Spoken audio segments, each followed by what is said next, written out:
Oh, kumusta na kayo? Sunday ngayon dito. Good afternoon, good evening, good morning sa Pinas. May mga tira kasi kaming gravy from KFC. Mga gusto ng mga bata yung KFC, so nag-extra gravy sila. So anyway, gagawa na lang ako ng chicken ngayon ng parang KFC style. Close. Pero unahin ko muna yung buttermilk. Mamaya pa kasi ito madali lang eh. So ito, nakababad na yung manok natin, pero fillet lang yung gagamitin ko. Para mamaya sa parang tenders sa KFC nating for the gravy. Tapos ay naman yung tirang gravy. Sayang eh. So gawin na natin. So kailangan lang natin sa buttermilk. Pag kailangan mo, wala ka sa bahay. Which is napakadaling gawin. It's only, may milk.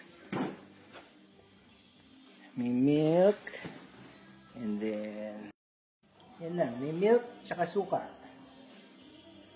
So, tatansyahin ko na lang. So, patay ng milk. Siguro mga 2 cups. Yan.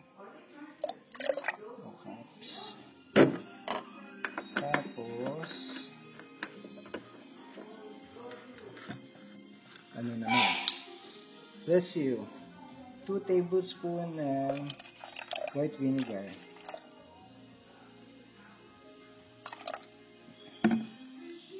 Tapos, whisk na natin. Yan.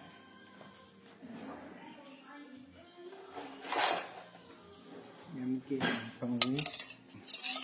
Pero ito, pwede nyo lang gagamitin ito.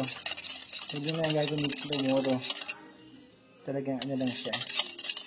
Pag wala ka ng buttermilk. Mamaya naman,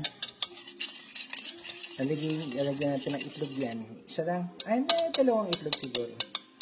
2 itlog, tsaka ilalagay ko yung fillet na pinakita ko kanina sa inyo para lumambot dahil dun sa acidity ng suka. Pwede rin lemon dyan. Pwede lemon. Pwede suka. Mas matipid yung suka eh. So lalagyan ko yan ng itlog. Mamaya ko na lalagyan ng itlog pagka malambot na yung fillet.